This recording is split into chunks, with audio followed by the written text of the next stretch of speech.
ก่อนอื่นเบิร์ดนอคณะทั้งสองขออนุญาตแนะนำตัวอีกเทื่อหนึ่งเด้อยังเป็นทางการสบายดีพ่อแม่ลุงเป้าทุกทานขาน้อยตุ้มตามแสนประเสริฐรายงานตัวเด้อโดยพร้อมด้วยเมลิสาดุลลาวงศ์เจ้าก่อนอื่นเบิร์ดนอขาน้อยกะดีใจร้ายนอที่ว่าได้มาเยี่ยมยามมามอบความสุขให้ทั้งพ่อแม่ทุกทานอยู่ที่ประเทศออสเตรเลียเนาะกอยากขอบใจทานทำอิฐนั่นก็คือทานจตุรงค์เนาะทางทานจตุรงค์พร้อมด้วยคณะเพิ่นเนาะที่ว่าได้เอกสารเสื้อเซินให้ทั้งขน้อยทั้งสองเนาะได้มามอบความสุขในคำคืนนี้และก็พร้อมด้วยหลายๆเมืองอยู่ที่ประเทศออสเตรเลียเจ้าโดยขน้อยขอบใจหลายๆทางทานทูตพร้อมด้วยคณะเนาะและก็ขอบใจทางทานคณะบุญชันที่ว่าเพิ่นได้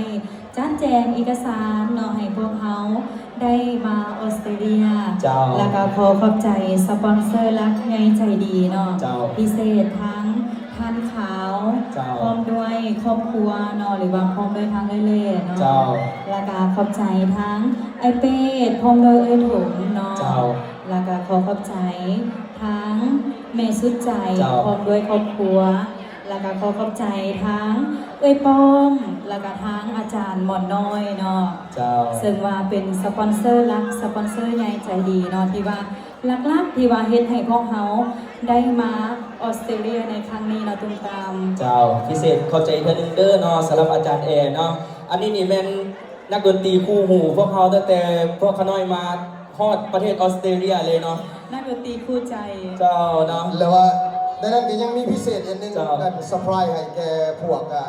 น้องชายและน้องสาวของเขาที่เดินทางมาจากเมืองลาวและมีผู้ใหญ่ใจดีเพิ่นฝากน้ำข้าพเจ้ามาว่าบอกให้มาริสา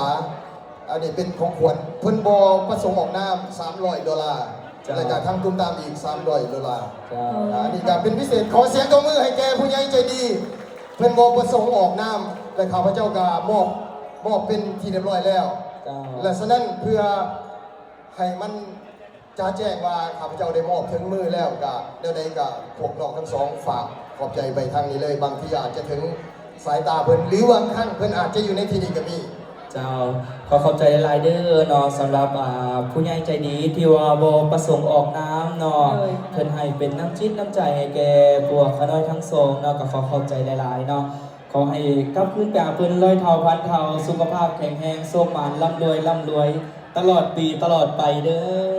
อขอบใจหลายๆเด้อหวังว่าถ้าเพิ่นอยู่ในหน้าที่นี้เนาะก็ขอให้เพิ่นผู้หญิงเนาะหรือว่าถ้าหากเพิ่นบ่ได้มาเนาะพวกเขาก็ขอบใจเพิ่นหลายๆจากจิตใจเนาะที่ว่าสนับสนุนพวกเขาเนาะขอบใจหลายๆเจ้า